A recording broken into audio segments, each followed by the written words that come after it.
And the last time you were here, we spoke about the minimum wage, and then we were in between the strike, which the NLC insisted that they were going to embark on in order to get the government to do something necessary as far as a living wage goes. Since the last time you were here, what has changed? Any achievements, any benefits from the strike? Well, I will say not much has changed. The government's team submitted a report to Mr. President without consensus. While we were at 250, they were variously at 62 and 57,000. As it is, the report they submitted to the president was without our own approval or consent. And of course, we did the needful. We let Mr. President know that our figure remains 250,000. And unlike the government, we were liberal in our considerations. We came from 615,000 to 250,000, whereas government moved from 57,000 to 62,000. So you could see how fair-minded we were in spite of the fact that 250, I mean, we still elected to do that. So that's where we are. And I'll be realistic. I'm wondering, did the government give you a breakdown of the 60,000 Nigerian naira and how they arrived at it? Because the NLC gave a breakdown of how they arrived at their initial 600 plus thousand naira for minimum wage. What exactly is the justification for this 62,000 naira suggested by the government? And that's if we are considering 62,000, because you say they also made an offer of 57,000 Nigerian naira. So did they give you a breakdown? The government up to this moment has not had the courage, because what is for what? I tell you, just take 62,000. And the most painful part of it, Joyce, is the fact that the governors had the audacity, the governors led by a minority group within the governors forum, had the audacity to say that they could not even pay the 62,000. They issued a statement, and we also respond.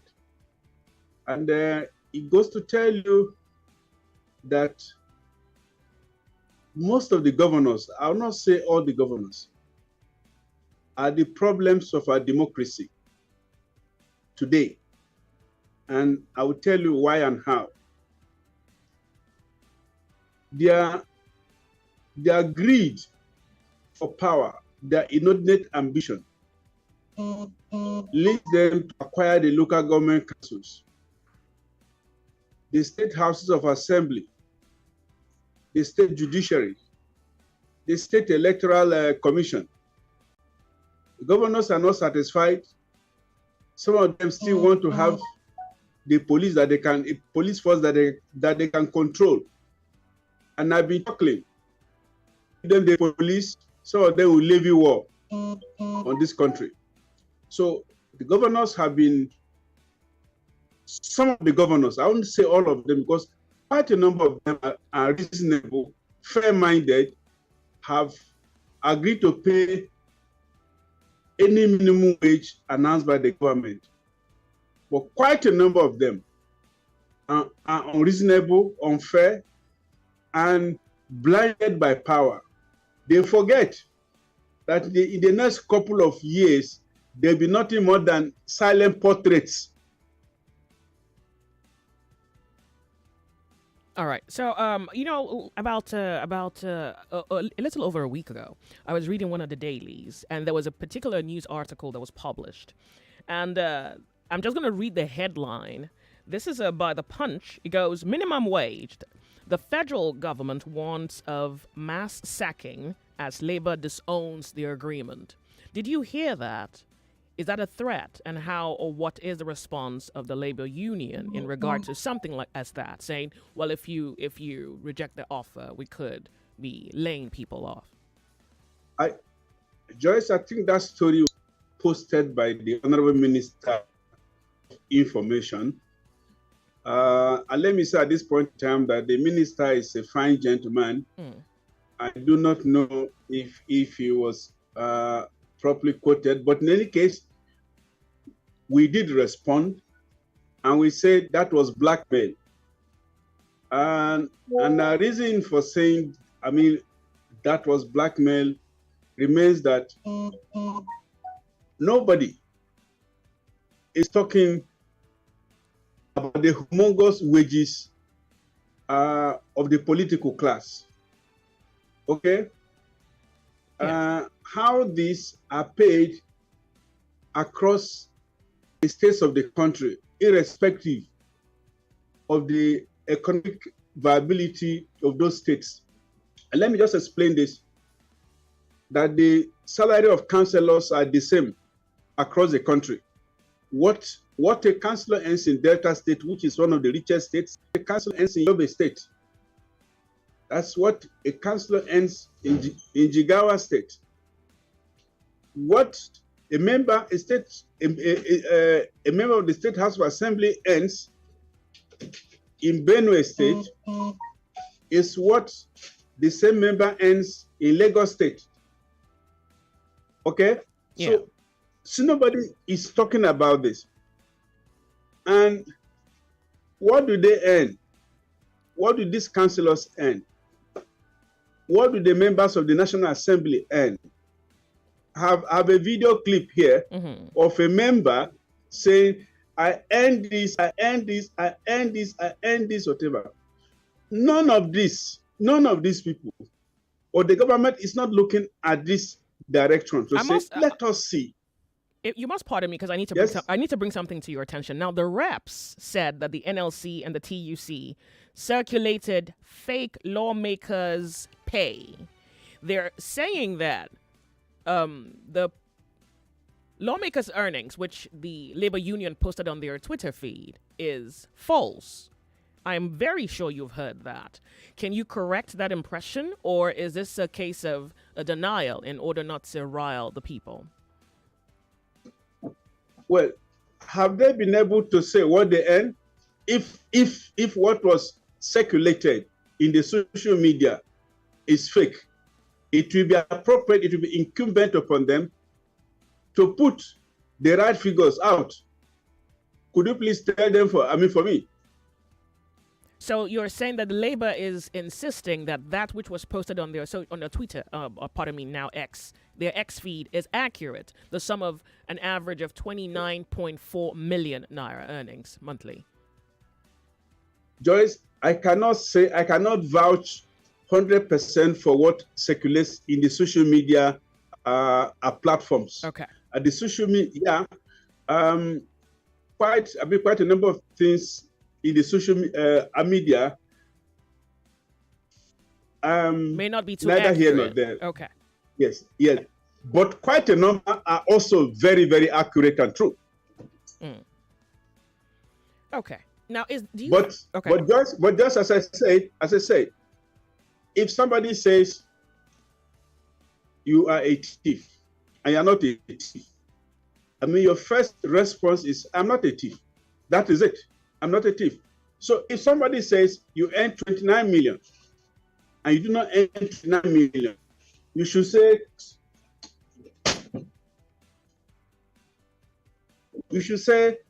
I do not earn 29 million.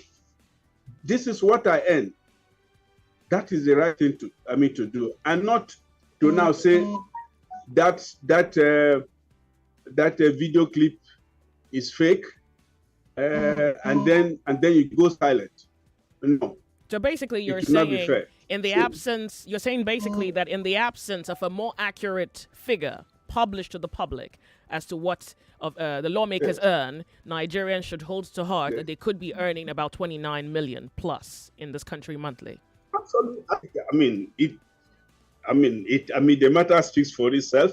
If you are saying I do not earn 29 million, what do you earn?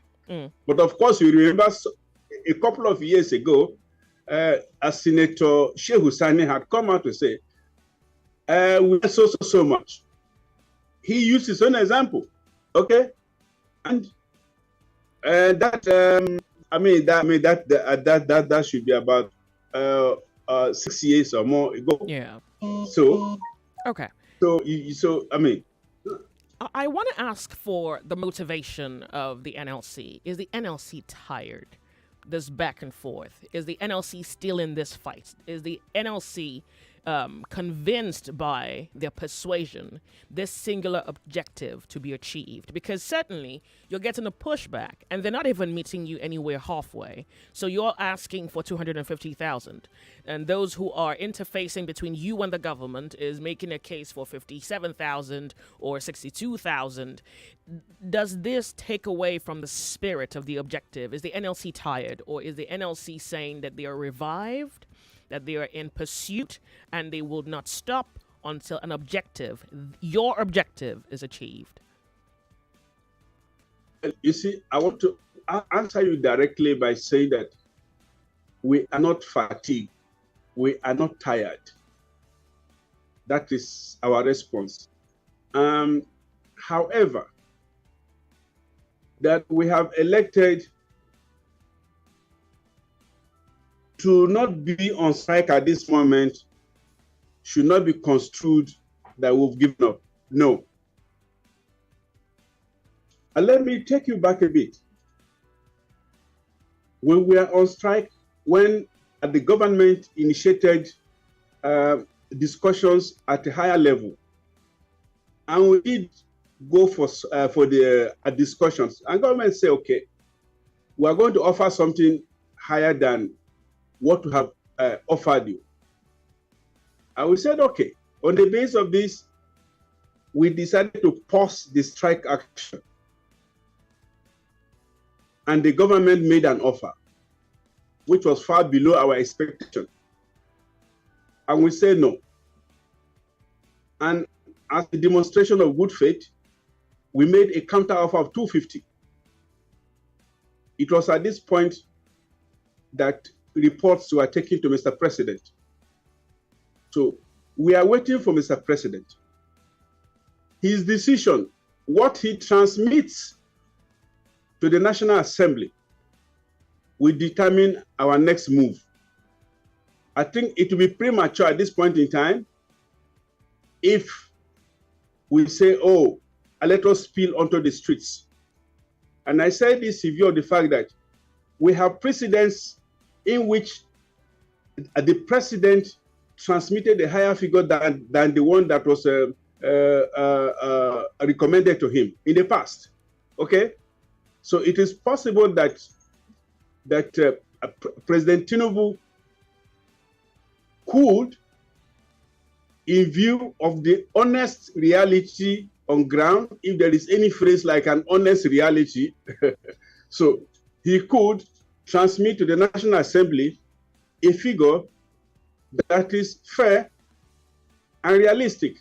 So why should we now be on the street or begin to steam when we've not heard from Mr. President? After all, remember, on his inauguration, he did promise a living wage.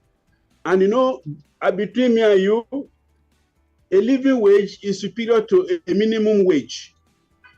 He promised a living wage, and we are asking for a minimum wage at this point in time. So, and Mr. President, yes, and Mr. President is a man we should not take lightly. If he has given his word, I mean, we believe he will keep his word. So time is of essence now. We're waiting. Do you feel that the NLC is not being taken seriously? Because we can see how through the last few years, this repetition of strike actions that achieve next to nothing. In fact, the lack of achieving purpose has even caused some Nigerians to be of an assumption that it's possible that the NLC could be taking kickbacks or getting some kind of bribe to calm themselves down and not further the protest. Because Nigerians wait for an outcome. They don't establish the outcome, or say the NLC doesn't achieve an outcome, or at least we do not hear that you have achieved an outcome. And then the people are left to make of that calling off of a said strike what they can of it, does that also bother the NLC, what the impression they make on the minds of Nigerians are? Joyce, you have asked 2-3 questions in one. Let's take them one after the other. The question of not pursuing to a logical conclusion, an objective set by the unions or by NLC. I would say that is not true. Anybody who subscribes to the notion that would not see our actions through will not be fair to NLC. And I want to say that but for NLC, most Nigerians would have started paying 3,000 today for a liter of fuel. Least maybe 2,000. The NLC remains the most robust and remains the biggest pan-Nigerian organization. Yeah, when I talk about NLC, I also talk about TUC. I speak of both of them as one. Yeah. Okay. So anybody who thinks that we do not see our actions through misses the point. On the issue of compromise, yeah, there are these assumptions. In fact, there was a time we were being accused of receiving houses in Dubai. And on Arise TV, I say, at my age, and with my experience and with my education, am I too small to own a house in Dubai if things were properly done? And there was general laughter. I say, if scoundrels who own houses in Dubai and in London, why not me? Why not members of the union? I posed that question. I said there was laughter. But of course, to answer you directly, Joyce,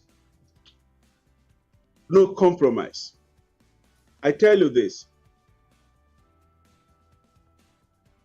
Given the way we have moved, if there was a compromise, you have seen pictures. Do you understand? I'm listening. So there is no compromise. Yes, no compromise. I want to tell you this. And I want Nigerians to know this. When we threaten fire and brimstone, and government says, come in and let us talk, we always, because we want results, we go for negotiations. If in the course of the negotiations, government say, okay, we have agreed to do A, B, C, D. Joyce, there be no a justification in now spilling out onto the streets to prosecute an action. When government has said in writing, I'm going to do A, B, C, D. Let me tell you this too. I recall in 2016, when we protest against the increase in pump price of PMS by the government of Buhari, these very Nigerians said it was too soon. Why didn't we give President Buhari to fix things before taking a strike action to him? So I'm telling you, had we gone on strike in June, had we gone on strike in June, July, the same Nigerians would have said we didn't give a Tinubu chance to fix things. That things would have been okay. Surprisingly, this time around, when the Labour insisted on a strike, if the callers I got on the show would be anything to go by, all Nigerians, at least all the callers that called on the show during your last strike, were totally in support of the NLC. And that singular support also forces me to introduce some other questions that I think would be worth your attention. I must first announce, welcome one, welcome all to 99.3 Nigeria Info. You're on the sunny side. Our guest this afternoon, Barrister Ben Ukpa, Head Information NLC National. And we are following up on the minimum wage conversation or negotiation between the NLC and the federal government of Nigeria. I'm going to be off on a break in about a minute and a half. In that 1 minute, it may not be enough time for you to give an answer to the question which I have, but nonetheless, I'm going to leave you with the question, and hopefully on the other side of this commercial break, you'll be able to give us an answer. Now, the news reports it's economic sabotage, quote, and this is Akpabio berates Labour for shutting down the national grid, which of course was said to have fundamentally affected hospitals. Do you feel that these sorts of blackmails make you regret some of your moves? Because if you don't achieve your stated goal of 250,000 naira, you may be forced to go on another strike. And then again, in that situation, would you not be going on strike, or would you ask some workers to not join the strike? It's a very delicate question, but of course the picture is rather foggy in my head, and I'm hoping you can give some color to the language which I'm struggling with here. Thank you. So should I respond now or before or after the break? You are such a gentleman, and thank you very much for asking the question. I would say you hold your thought. Let us just go off on a break. When we come back, you'll have an opportunity to respond to the question. Lagos, Barrister Ben Ukpa is here with us, NLC, Head of Information National. We'll be right back. Do not go anywhere. You're on the sunny side. My name's Joyce. We're Nigeria Info. Thank you.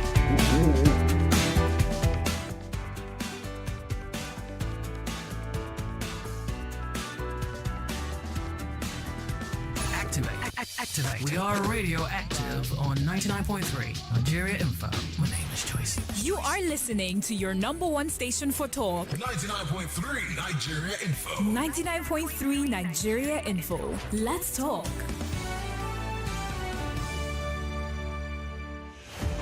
Ladies and gentlemen, boys and girls, Cloud Talk Concert is back. Be part of Africa's premier creative community. Come share your inspiration and experiences with some of Nigeria's best content creators, including Folagade Banks, Miss Dems, Lege Miami, Miss Wine, Jay On Air, and many more. With live music performances by Ionmap,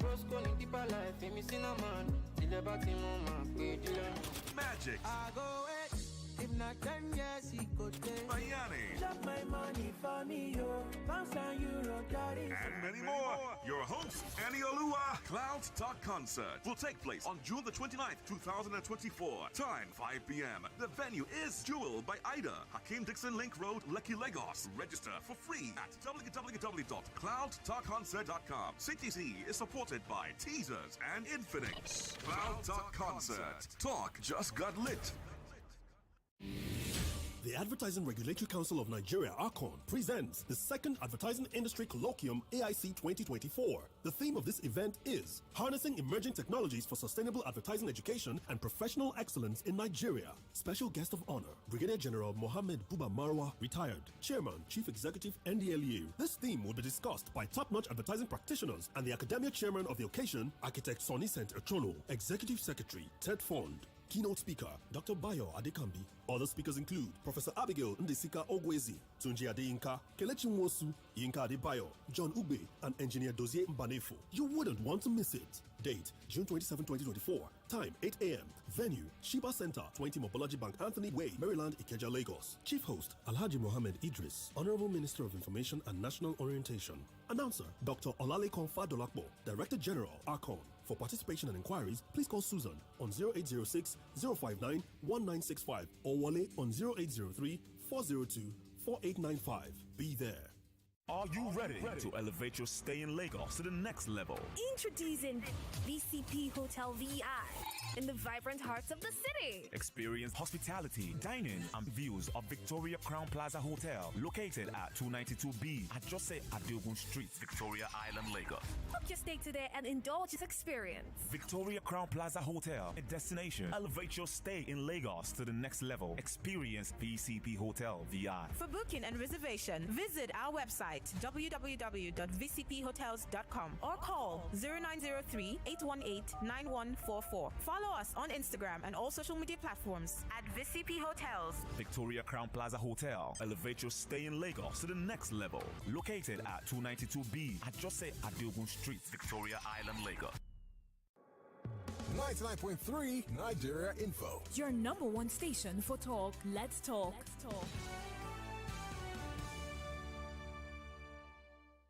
99.3 Nigeria Info, the sunny side where radioactive. Is a very beautiful Monday afternoon. And look at the clock. Well, the clock says that I do not have enough time before the top of the hour. So welcome if you have just tuned into the sunny side. My name is Joyce, and barrister, I must bring you to par with what's happening in my studio right now.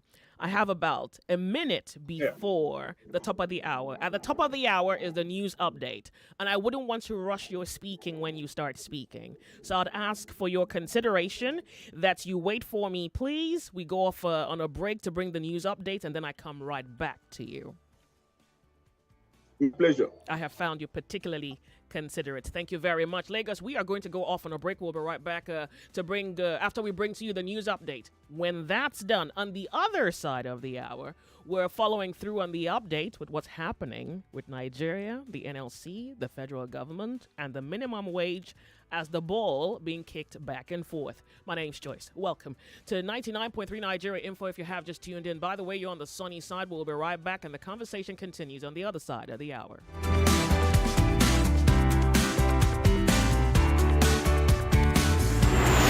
We're like gold diggers, tunneling through the mishaps and the handicaps. I don't know what to cook for them. I don't know what to give them to eat. That is the issue at hand as I speak right now. In the name of the good, we hope to earn the truth and be worth our weight in salt. It's the game of information.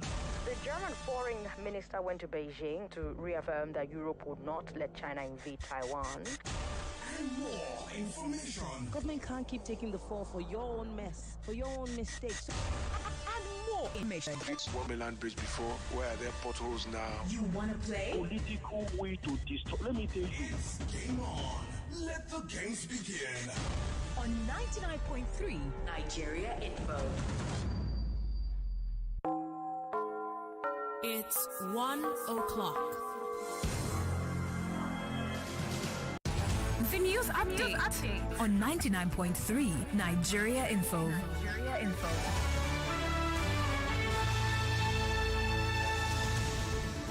This is 99.3 Nigeria Info. This is a news update. The Lagos State Command Police Public Relations Officer Benjamin Ukpa says there is no cause for alarm with regard to security on waterways in the state.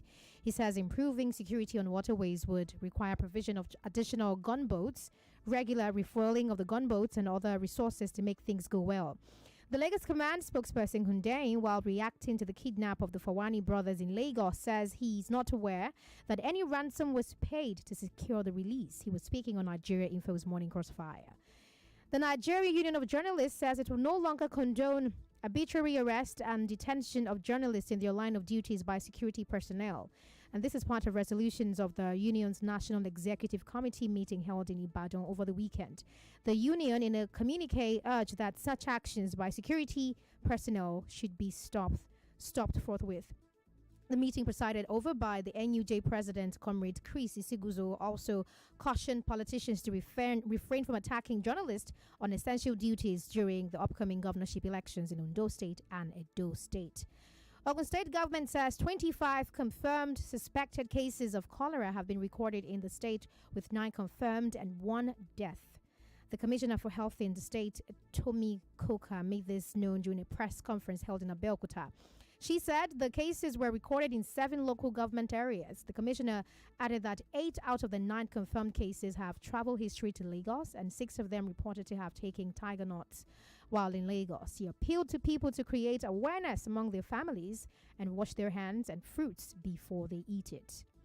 And our officials say 1 person has died and dozens injured during a crush at an election rally for Rwanda's President Paul Kagame. Campaigning for July's general election began on Saturday, with Mr. Kagame holding 2 rallies in northern Rwanda over the weekend. A statement from the Ministry of Local Government said the crush happened in Rubavu district, where 37 people were injured, 4 of whom were hospitalized with serious injuries. Kagame is running for a 4th term. In Lagos, that was the news update this hour, 99.3 Nigeria Info. I am Feta Utuegba. It's now back to the sunny side with Joyce Onyemuwa. Good afternoon to you.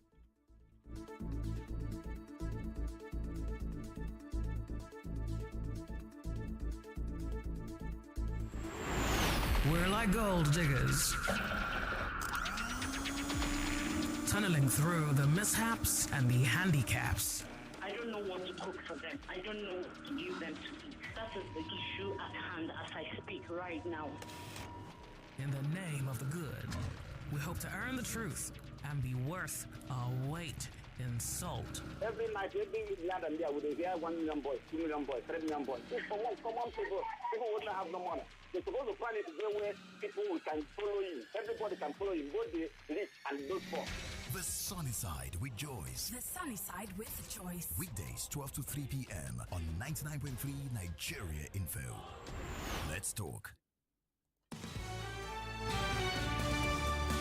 We are 99.3, and this is Nigeria Info. It's 4 minutes past 1 p.m. on the clock, and so good to have you join us. Thank you very, very much both for your attention and for joining this conversation.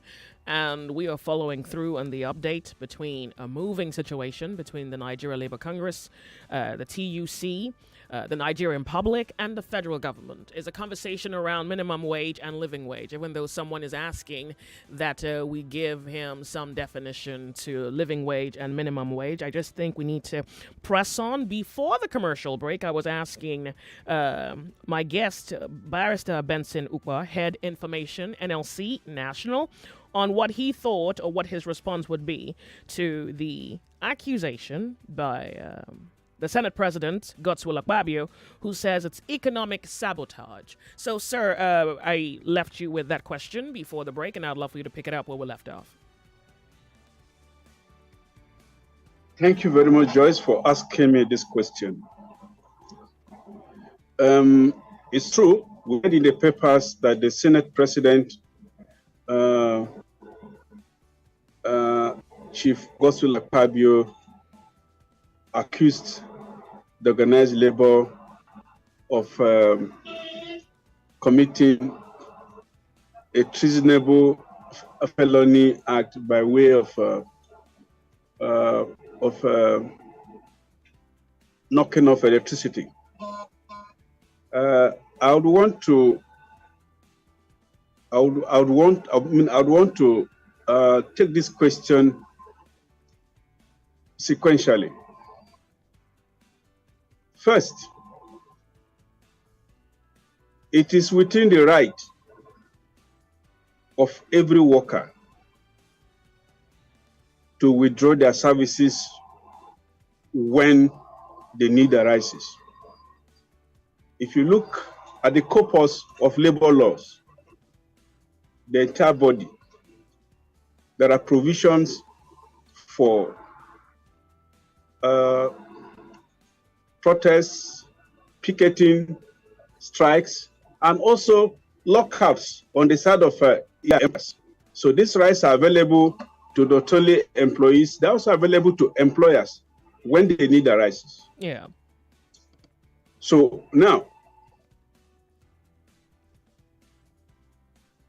I also want to let you know that the law cited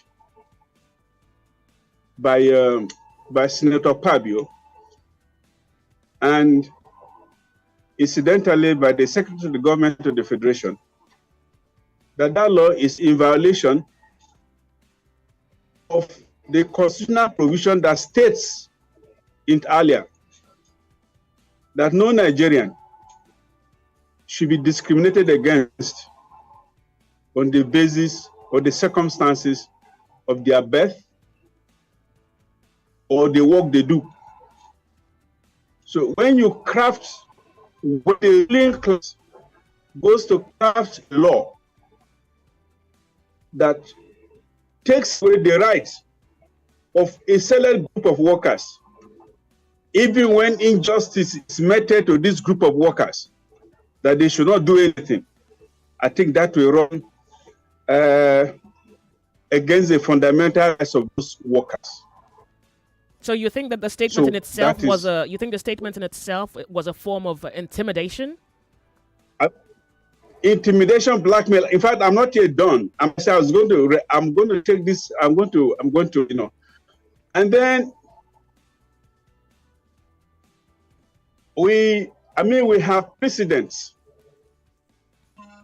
We have precedents in which doctors, nurses have gone on strike.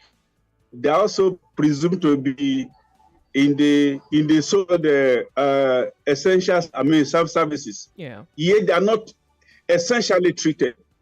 In fact, we even have precedents in the UK. Recently, doctors and nurses there went on strike. And in time past, air traffic controllers in the United States went on strike. In Reagan's time, air traffic controllers that manage the traffic in the sky, they went on strike because conditions that led to this strike were simply unimpeachable. These workers were pushed to the wall. The workers were merely responding to existential threats. But now, Joyce, the real thing, the guys who should be charged with treasonable felony are the guys that signed agreements, behaved in a way and manner, took money, and condemned you and I to perpetual darkness. What happened? What has happened to those guys who have put us in darkness over these years? Those guys, in fact, under this administration alone, the national grid has packed up to 21 times. So let's assume that they've been able to prove in a court of law that it was members of NS and TUC that were responsible for the grid shutdown and the rest. What has happened to the previous instances of grid shutdown? In fact, as we are talking now, are you on power or you are on generator, Joyce? Is your station on power? Oh, in the moment, I wouldn't know that. So now the issue is this. It is the members of ruling class like the Secretary to the Government of the Federation and the Senate President who are threatening us with treason. Who should be tried for treason, not us. Okay. Okay? Mm-hmm. They should be the ones who should be tried for treason. In fact, on the day that meeting was held, on the day a critical meeting was going on, the military were invited to take over the premises. Do you understand? Mm-hmm. Who was charged for inviting the military? That is an open treasonable offense. Was anybody charged with that? Okay. But of course, when people play with words, we look at them. So, Joyce, let me tell you, if it becomes necessary for us to go on strike again, nothing changes. Okay. You understand? Yeah, I need it. Our right to withdraw services is an inalienable right, and nobody's going to take it away from us. Okay, I needed that clarity. Thank you. Okay. I want to ask you this question because Nigerians have highlighted this, quite a number of Nigerians, that is, and it's about this 250 which the labor union is asking. Now, in fact, I have a message here from Oluwale from Ejigbo. He says, how many private organizations can afford to pay security men, cleaners, and others $250,000? How much will workers in the office get? So here, I think another better way to position this question would be, some people may be, now I'm looking at the private sector. Some companies would be able to pay $250, others may not. So consequentially, this would affect some people in the private sector. Did the NLC take this into consideration? And what is your response to the possible? I'll respond to your question. Okay, good. Go ahead, please. I'll respond to you right away, Joyce. First and foremost, it is important for people to understand that not every employer is in the national minimum wage law. Do you understand? For you or for the law to capture you or to involve you, you've got to have a minimum of 25 employees under your belt. Okay. Take note of that. Noted. Then two, on capacity to pay, we have always said this. Without paying the national minimum wage, companies have been exiting. But Manufacturers Association said since the introduction of the tariff hike to 250%, 300 companies have folded up. You are aware of the divestments by big players, including GSK, Guinness, which is the latest, and so on and so forth. So let me just put it this way, that more than 40% of big businesses gone. I keep on saying this. Okay. 30%, more than 30% of the next group of businesses gone. More than 60% of small businesses wiped out. These have nothing to do with wages. All these have to do with government's policies that have made the operating environment very toxic.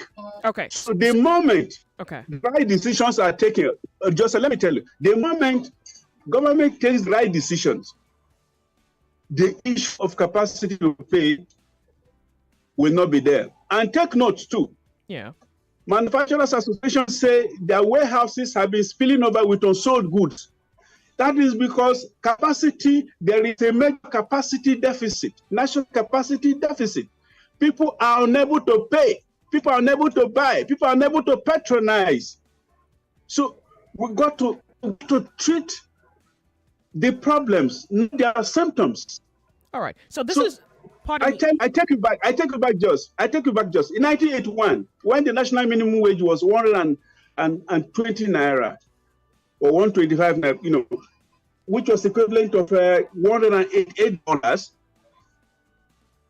private sector entities were ready to pay double that figure because the operating environment was good.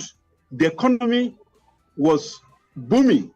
So take decisions that will encourage local production. Okay. Take decisions that will make the present companies expand and not to exit, and they will pay. So we have, let me tell you, I want to let you know that we have a huge internal market and we have a captive regional market all waiting for us. All right. So I want, for the sake of clarity, particularly to those who may need some education regarding this whole minimum wage thing, I need to just take you back a few sentences now. You say an organization should at least have up to 25 workers to be bound by the law to pay the stated minimum wage. So what about organizations that do not have up to 25 workers? How would that minimum wage, or how would that income be negotiated? On what grounds? By what specifics? By persuasion. So it's negotiation. So you negotiate and say, this is how much I'm willing to serve. Persuasion. Because if the law excludes you, let me tell you this, if the law does not cover you, you cannot sign the law. So you go by way of negotiation, persuasion. Okay. Now, once again, you're repeating that for companies that may not be able to pay $250,000, and now we're considering companies with over 25 workers.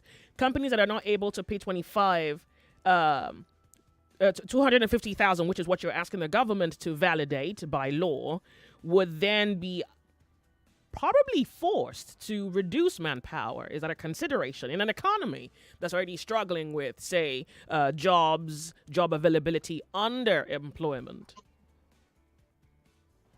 Well, do not fall into the trap.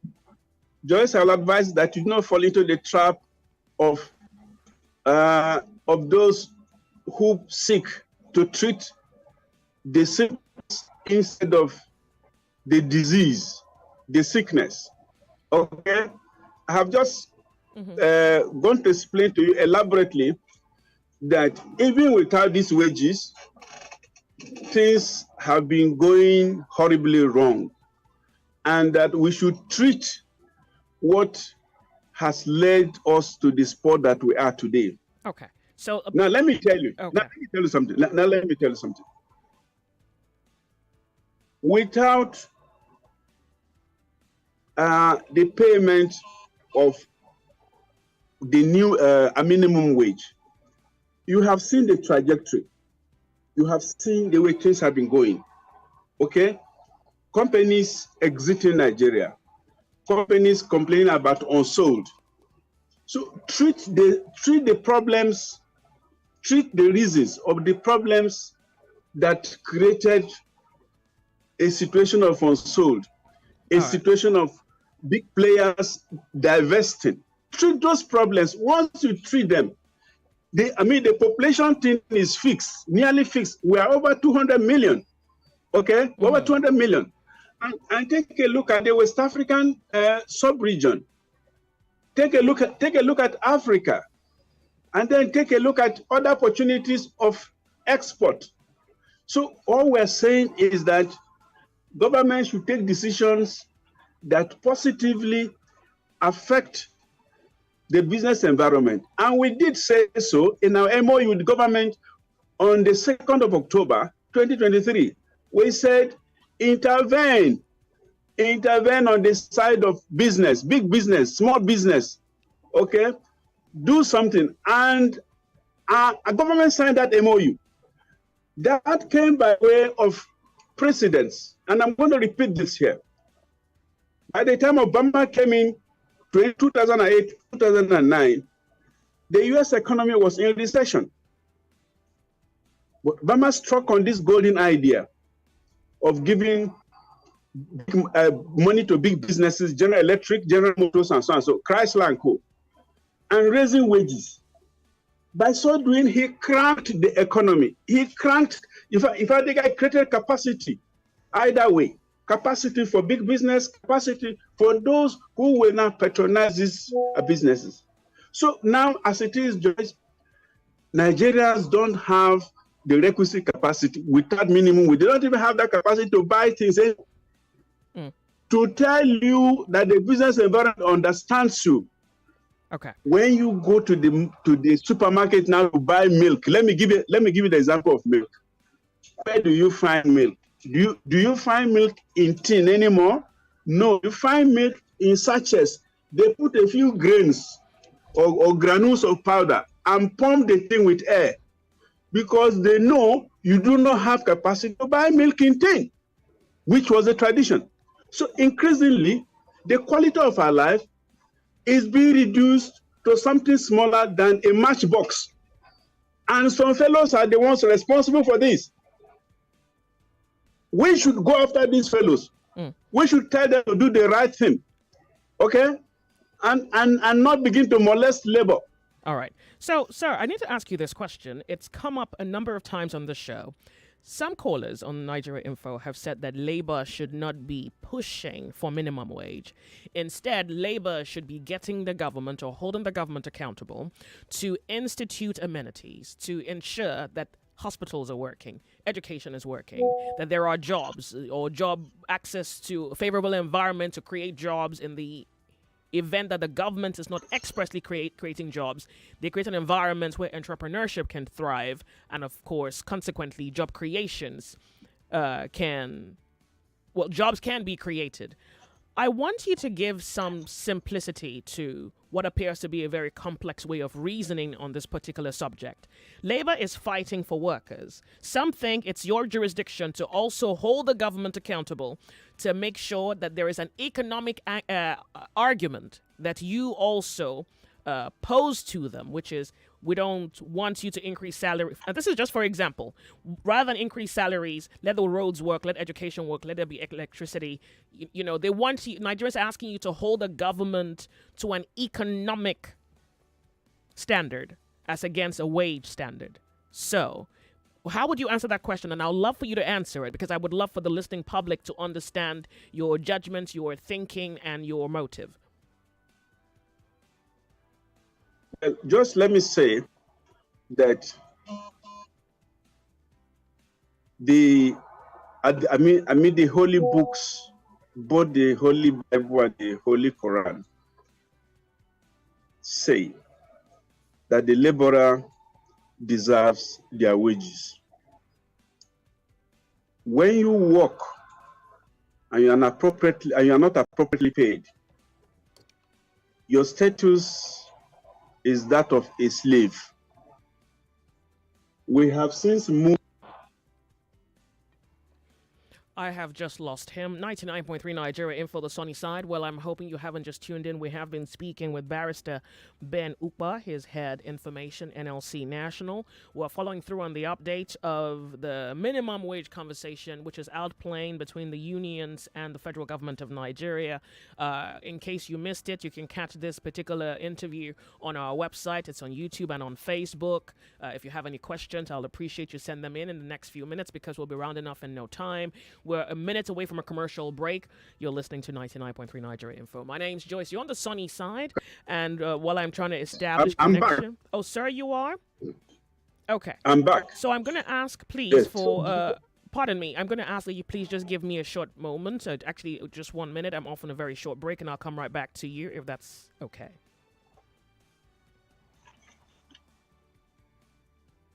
Thank you. Lagos, we are off on a break. We'll be right back. We're radioactive. On the sunny side, my name's Joyce.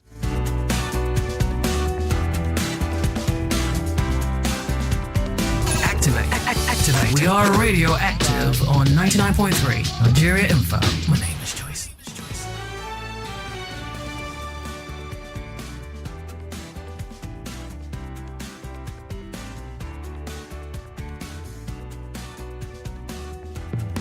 More conversation, more talk, more right after this. Are you ready to elevate your stay in Lagos to the next level?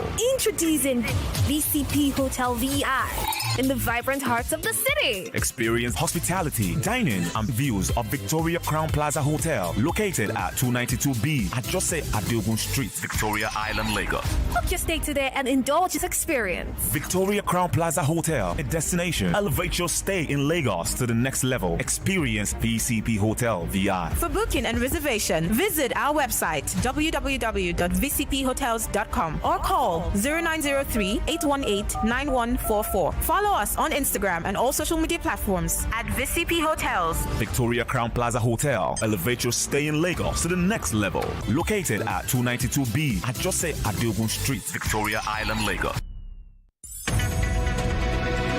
We're back. We're back. We're back. We're back. We are back.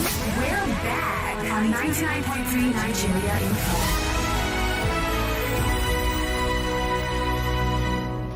Indeed. We are back, 99.3 Nigeria Info, the sunny side. And yes, our guest is still with us, and I'm just going to quickly connect to him. So, sir, the question before the break was the NLC should be fighting for economic development and giving the Nigerian people an economic advantage rather than holding the government to a wage dispute. So I want to know what you have to say in that regard. And again, even more importantly, if it falls within your jurisdiction to be on an economic protest rather than a wage protest. I'm with you, sir. Thank you very much, okay, Joyce. Yeah. I was telling you that the holy books, both the Quran and the Bible, speak to the fact that laborer deserves his or her wages, and that once a laborer is not paid, or a laborer is paid well below their wages, then they cease to be regular laborers, they are slaves. And we have since moved beyond that era. We have moved beyond that era. And the issue of which, let me try to explain this to people. The issue of wage is not a favor. Okay? The issue of wage is not a favor. It is dual thing. It is wage that enables me to go to the supermarket. I'm with you.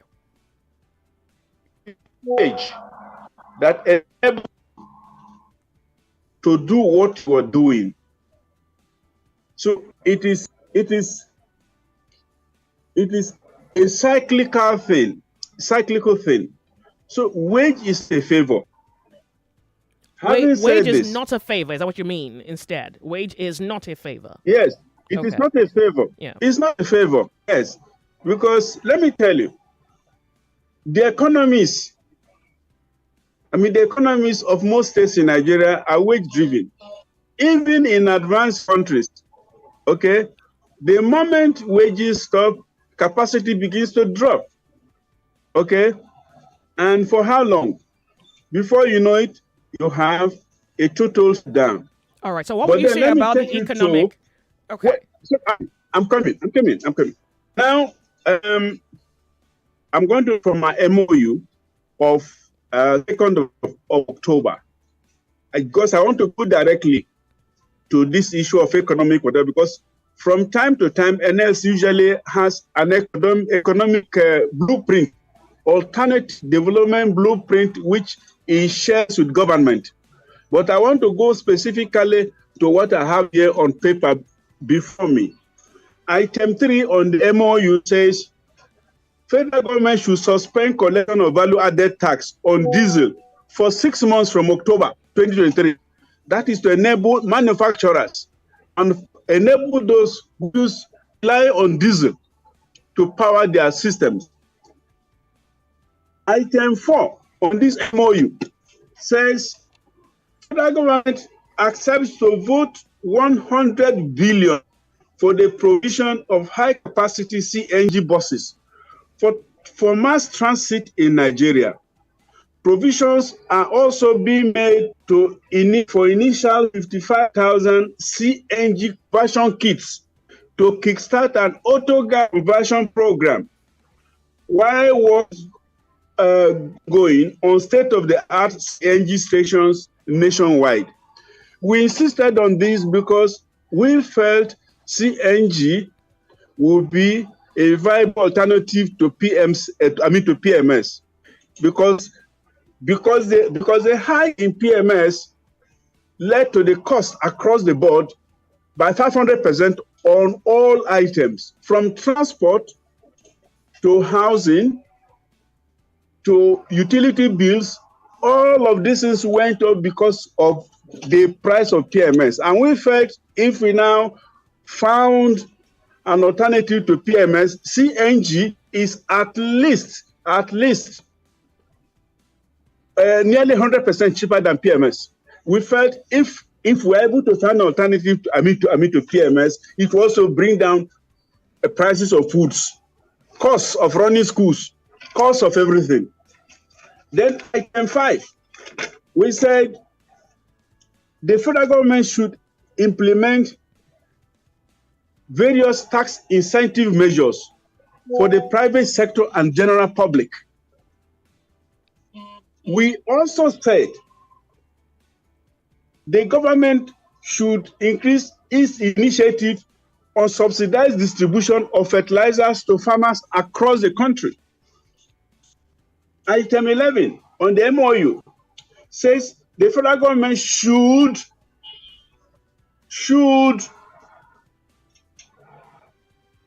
commit to the provision of funds as announced by the President on the 1st of August broadcast to the nation for micro and small scale enterprises. The MSMEs beneficiaries should commit to the principle of decent whatever. And finally, that we should make our refineries work. And as part of the process of making local refineries work, there should be a joint visitation to the refineries. So I've just read non-wage out of this MOU, non-wage issues predominate. Okay. So we are not obsessed with wage economics. Okay. I want to ask you, how many of the items on the paper, of course, which was this was a MOU between the union and the government in 2023, October. That's correct, right? October, yes. So yes. How many of the items on that particular memorandum of understanding has been actualized? And what do you have to say about the pace at which the government goes at socioeconomic concerns? Well, I will start with their scores. I think the government awarded this 90%. And 90%? That would mean that just about 90%. Does that mean 90%? Does that mean that everything on the paper has been achieved? The government did say so, but on our own part, we did say government achieved nothing, scored nothing more than 0.5%. Oh. So Okay. 0.5%. Government did not even come to 1% because it defaulted on every promise it made here in writing. They are just beginning to talk about CNG. How many months after? Okay. Okay. They are just beginning to, and then it's not deep enough. Okay. So have you seen any CNG buses around? Well, on an economic scale, no. I don't think we've seen any. Right. But here's even what I would like to. And yet we have a local plant with capacity for 300 CNG buses. Okay. Every month or every week. So, innocent. And we also recommended the government say Yutong in China can flood this country under 1 month, CNG buses. Okay. And government knows about Yutong. All right. So I'm curious to find out where the union and the government stand at the moment, because it's a little unclear as to what's happening and what will happen next. Is there any color you can bring to this imagination? As I said, we are standing not too close. And where we go next, what we do next, depends entirely on the government, its attitude and behavior. Now, while they were complaining about lack of money, they were saying they needed to refleet the presidential fleet. You understand? That they needed to buy new planes. They needed to do ABCD. And I think one or two persons said it was not sensitive, bringing in this demand now. But of course, as you know, there is always something to meet the greed of the ruling political class, and always nothing to meet the need of citizenry. Okay, so I wanted to ask you about pensions, the pensions fund. I don't know if you can give us any information in that regard, particularly when we hear that pensions fund could be used in national development of a sort. I want to know if you have any information in that regard, because I would like to round this up. And then, of course, I did tell you the last time you were here that pensioners wanted the NLC to also carry forward their case to the federal government. It's rather unfortunate that the very conversation of minimum wage has taken up our lives the last few months, if not over a year now. I want to know if there's any updates in that regard and whether pensioners should be hopeful given whatever their situations are at the moment. Pensioners. We always take pension issues or pensioners along in our demand. Do you have any case for them before the government at the moment? Is there any case for pensioners at the moment before the government? Absolutely. All the time. And even in spite of the provisions that say that pensions be reviewed every three years, or after every wage review, whichever comes first. In spite of this, and in spite of the cavalier behavior of government, we always make a point-blank demand for and on behalf of pensioners. Because come to look at it, we are either pensioners or we are potential pensioners. So no one should treat their matter with levity. That is one. Coming to the issue of using pensions for infrastructural development. Now, let me respond by way of a story. That before the Pension Amendment Act that led to the introduction of contributory pension scheme, the government ran a pension scheme known as the Defined Benefit Scheme. But of course, while it was running, government did not fund it. It took the money, applied it to other things, believing that when the time came for those pensioners or potential pensioners to collect their pension, the money would be available. It turned out that there was no money available. And quite a number of pensioners were sent to their early graves and all of that. This was what determined President Obasanjo, who now said, we've got to make the bold decision to introduce a scheme which will be participatory, which will be safe and secure, and which will have safeguards.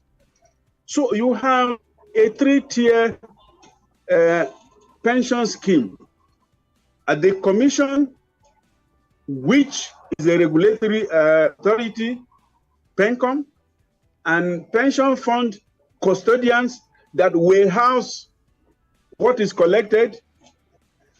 Then the third one, who invests this money in safe portfolios or havens. So the way it works, ideally speaking, each person's money or pension or savings should be in the account, managed by the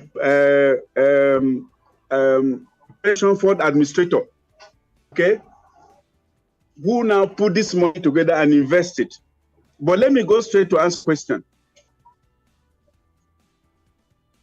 The pension fund administrators are to invest this money on behalf of potential pensions in unreliable places, okay?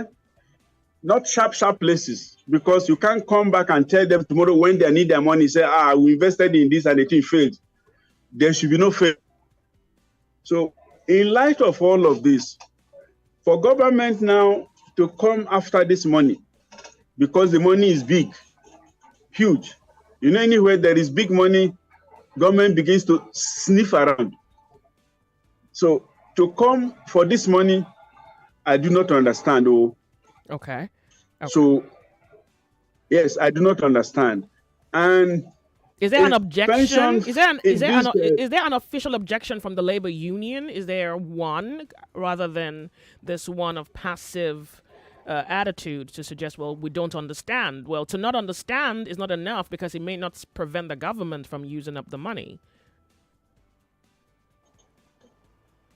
I don't understand your question. Oh, I'm saying that, is there an actual position by the NLC in regards to this pension fund? Is there a valid yes or a rigid no to say, well, don't use the funds because there are Nigerians who are going to be needing the money, and these are not millionaires. These are workers who have labored, who needs their wages. Or is there an uncertainty as to what your response should be? You have just put it very clearly for us. We have always said, don't the pensioners' money, look elsewhere. All right. Quote me on that. Okay. Can you hear me? Yes, I can hear you, sir. I can hear you. And that's the reason why I went on to elaborate, tell you the story behind this new scheme. Okay. So if you now come to take this money, what happens next? All right. Particularly, and there are no guarantees, which is that a problem? Does the government give a guarantee if they take this money? A guarantee is not enough. If you give a guarantee, there must be something that we can take. It's not enough to say, I guarantee that this money is safe. It has to be backed up by something. Is it gold? Is it going to be the reserves, the foreign reserves? Is it going to be whatever? No. What will be something tangible that we can hold to? Because this money belongs to the people. Okay. Well, I want to thank you so much for calling. And even though I have a few more questions here to ask you, we're actually pressed for time, and I've held you a little too longer than I had scheduled to. Unfortunately, the network was not so favorable to us today, but we're able to get so much information from you. The reason I even asked where the NLC and the government were at the moment is so I can keep tabs on the NLC and your progress as far as where this conversation goes next. You have done a good job of answering all our questions, and I'm hoping to hear from you sooner than later to know what will happen when it happens regarding the conversation between minimum wage and the federal government. So we're looking forward to whatever develops from this. Thank you very much, Joyce. for having me. Thank you so much for your time, sir. I really do appreciate it. Lagos, we're off on a break. We'll be right back. Our guest has been Barrister Ben Ukpa. He is Head Information NLC National, and he has just done a good job of trying to update us with what's happening as far as the minimum wage conversation goes between the Nigerian Union, the Nigerians whose income it is, or who are workers in this country and need a reevaluation of their income, and the federal government. You may know that much is happening at the same time while Nigerians are pushing for a rise in minimum wage, and the question of holding the government to an economic standard has also been answered. We'll return. When we return, I'll open up the telephone lines and you can give me your views on the matter. We're Nigeria Info. We're Radioactive. My name's Joyce. We'll be right back. We're like gold diggers, tunneling through the mishaps and the handicaps. 99.3 Nigeria Info. We are more than just radio. Subscribe to our YouTube channel at Nigeria Info FM. Check us out on Facebook at Nigeria Info 99.3. Follow us on Twitter at Nigeria Info FM and on Instagram at Nigeria Info FM Lagos for live updates as it happens. 99.3 Nigeria Info. Let's talk.